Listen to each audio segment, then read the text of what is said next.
Saudamos a todos os amigos, amigas, irmãos e irmãs com a graça e a paz do Senhor Jesus. Novamente nos encontramos para juntos estudarmos a Bíblia e ficamos felizes, agradecidos a Deus por Ele nos dar mais um dia de vida e também mais uma oportunidade de juntos podermos estudar a Sua Palavra. Queremos agradecer a todos vocês que compartilham esses estudos com outras pessoas, todos vocês que são inscritos no canal Hora Tranquila no YouTube, e agradecemos também a todos vocês que nos escrevem dizendo de onde estão acompanhando conosco os estudos da Bíblia. Mandamos um alô especial para o Esmeraldo Carlos, é de Moçambique. Ambrósio é da África do Sul. Bem-vinda é de Vilhena, Rondônia. Cleberson Castro é de Borba, Amazonas. Helena Saraiva é de Araçatuba, São Paulo. Dark Elaine é de Santarém, no Pará. E todos os demais que nos escrevem, nós agradecemos e mandaremos sempre um alô para vocês. Iremos orar. Pai nosso que estás nos céus, te damos graças por mais um dia de vida, te damos graças por mais uma oportunidade que temos de estudar a Bíblia juntamente com muitas pessoas que nos acompanham a cada dia.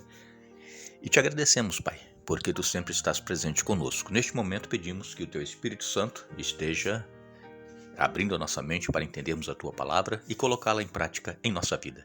Abençoa todos aqueles que, porventura, estão passando por um crisol em sua vida, por uma aflição, por uma angústia, por um problema, que tu dê forças, sustente a cada um e que não desanimem, que continuem perseverando, confiando em ti e com certeza a vitória virá.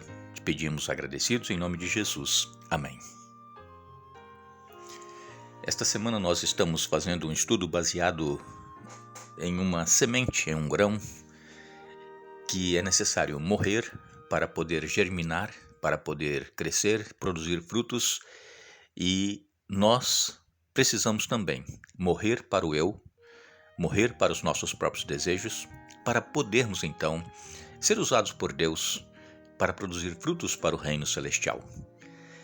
Não é fácil nós abrirmos mão dos nossos desejos, daquilo que nós gostamos, mas pelo poder do Espírito Santo, Ele nos dá forças e Ele nos capacita e Ele nos liberta de vícios, problemas, coisas que estão guardadas em nossa mente, em nosso coração e que nós gostamos de fazer e que nos afastam de Deus. Somente o poder do Espírito Santo para nos dar essa vitória.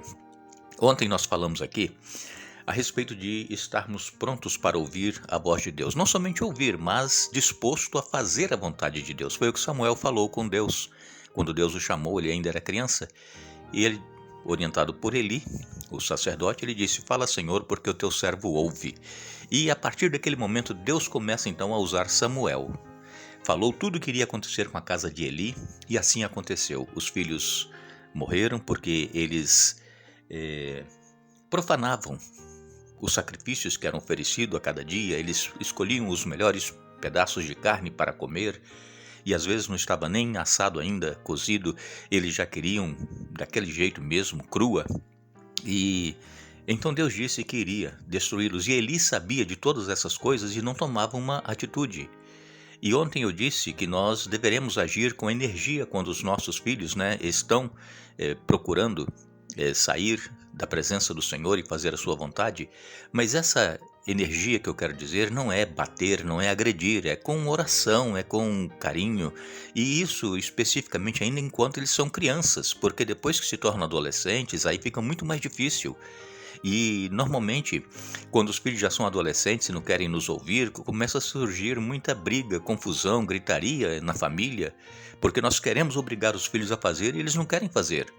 E então, muita oração, a energia que nós precisamos ter é buscada em Deus, a força, o poder, a orientação, e com muita oração, com muito jeito, ir levando o filho a ter consciência de que está andando por um caminho errado e que precisa tomar uma decisão ao lado de Jesus. E hoje em dia, assim como naquela ocasião, muitos pastores também só querem o melhor do que é oferecido ao Senhor. E se aproveitam das ofertas que os irmãos levam, dos sacrifícios que fazem para ofertar a Deus. E então, os pastores, muitos deles procuram ter uma vida como ele gostaria de ter, com conforto, à custa do sacrifício dos irmãos. Infelizmente, isso acontece em muitos lugares. Mas nós precisamos pedir a Deus que nos ajude a nos mantermos fiéis a Ele, mesmo sabendo que existem pastores que fazem assim. Porque a nossa relação é com Deus, não é com o ser humano, porque o ser humano é falho. Todos nós falhamos. Mas essas pessoas que se aproveitam daquilo que é oferecido a Deus, elas prestarão conta no dia do juízo. E hoje nós queremos falar um pouquinho a respeito do que aconteceu com Saul. Saul foi ungido rei também por Samuel. Samuel, ele ficou triste quando o povo começou a pedir um rei, eles queriam ser igual às outras nações. E então Samuel disse para Deus: ó Senhor, eles me rejeitaram, porque Samuel, ele era profeta, ele era o sacerdote, ele era juiz, mas Deus disse: não, Samuel, não rejeitaram a você, rejeitaram a mim. Unja o rei que eles estão pedindo. E aí escolheram Saul. Saul, a princípio, fez a vontade de Deus, mas depois ele começou a se achar autossuficiente e começou a tomar as suas próprias decisões contra a vontade de Deus. E por isso Deus o rejeitou a Saul e escolheu a Davi para substituir Saul depois que Saul morresse. E nós lemos aqui em 1 Samuel, capítulo 13, a partir do verso 1, nos diz assim: Saul tinha 30 anos quando se tornou rei, e reinou por 42 anos, até 72 anos de idade, já pensaram? Saul escolheu 3.000 soldados do exército de Israel e mandou o restante dos homens para casa. Levou consigo 2.000 desses homens a Micmas e a região montanhosa de Betel. Os outros 1.000 foram com Jonatas, filho de Saul, para Gibeá, na terra de Benjamim. Logo depois disso, Jonatas atacou e derrotou o destacamento dos filisteus em Geba. A notícia se espalhou entre os filisteus, então Saul tocou a trombeta por toda a terra, anunciando: ouçam bem, hebreus. E todo Israel ouviu que Saul tinha destruído o destacamento dos filisteus e que agora eles odiavam os israelitas mais que nunca. Então os soldados israelitas foram convocados para se unir a Saul em Gilgal. Os filisteus reuniram um exército de 3.000 carros de guerra, 6.000 cavaleiros e tantos guerreiros como os grãos de areia da praia. Acamparam em Micmas, a leste de Bet-Avém. Os homens de Israel se viram em apuros e, como estavam sendo fortemente pressionados pelo inimigo, tentaram se esconder em cavernas, em matagais, entre rochas, em buracos e em cisternas. Alguns dos hebreus atravessaram o rio Jordão e fugiram para a terra de Gade e de Gileade. Enquanto isso, Saul permaneceu em Gilgal, e os homens que estavam com ele tremiam de medo. Saul esperou ali por Samuel durante 7 dias, conforme Samuel o havia instruído, mas ele não chegou. Vendo que os soldados debandavam rapidamente, Saul ordenou: tragam-me o holocausto e as ofertas de paz, e ele próprio ofereceu o holocausto. No exato instante em que Saul terminava de oferecer o holocausto, Samuel chegou. Saul foi ao seu encontro para cumprimentá-lo, mas Samuel disse: o que você fez? Saul respondeu: vi que meus homens estavam debandando e que o Senhor não chegou no prazo que havia prometido. Além disso, os filisteus estavam em Micmas prontos para a batalha, e assim pensei: os filisteus estão prontos para lutar contra nós em Gilgal. E eu não pedi ajuda ao Senhor, por isso me senti na obrigação de oferecer o holocausto. Você agiu como um tolo, exclamou Samuel. Não guardou o mandamento que o Senhor, seu Deus, lhe deu. Se tivesse obedecido, o Senhor teria estabelecido para sempre seu reinado sobre Israel. Agora, porém, seu reinado não permanecerá, pois o Senhor escolheu um homem segundo o coração dele. O Senhor já designou esse homem para ser líder de seu povo, pois você não obedeceu ao mandamento do Senhor. Eu li 1 Samuel, capítulo 13, versos 1 a 14. Aqui nesse texto que nós acabamos de ler, nós vemos que Saul estava para ter uma batalha com os filisteus, e os filisteus estavam com muita gente, um número muito maior de guerreiros do que Saul estava, e Saul pediu para que Samuel fosse lá para oferecerem holocausto ao Senhor, sacrifícios, para que o Senhor estivesse presente com eles na batalha. Mas Deus instruiu a Samuel para que não chegasse no dia que ele havia prometido, que atrasasse, porque Deus já sabia que Saul iria tomar decisões equivocadas. Ele ia se achar no direito de oferecer sacrifícios. E Saul, como nós sabemos, ele era da tribo de Benjamim. E só os levitas é que poderiam oferecer sacrifícios. Os de outras tribos de Israel não podiam, eles não eram autorizados, somente os da tribo de Levi. E então, como Samuel se atrasou e alguns soldados já estavam fugindo de medo dos filisteus, ele disse: não, tragam aqui os holocaustos e eu mesmo vou oferecer. Então, o que nós aprendemos aqui é que quando nós tomamos as nossas próprias decisões, as consequências elas vêm. E normalmente as consequências vêm para o lado mau, não vêm para o lado bom. E foi o que aconteceu aqui com Saul. Quando Samuel chegou, ele disse: o que é que você fez? Eu precisei oferecer o sacrifício porque você não chegou, e eu precisava sair para a batalha porque os filisteus já estão para nos atacar. E Samuel disse: olha, você agiu mal, você agiu errado. E você, diz aqui, olha, porém, seu reinado não permanecerá, pois o Senhor escolheu um homem segundo o coração dele. Vejam, aqui, Davi, melhor dizendo, Saul, se mostrando autossuficiente, ele achava-se no direito de fazer o serviço que não era cabido a ele, era do sacerdote, era dos levitas oferecer sacrifício.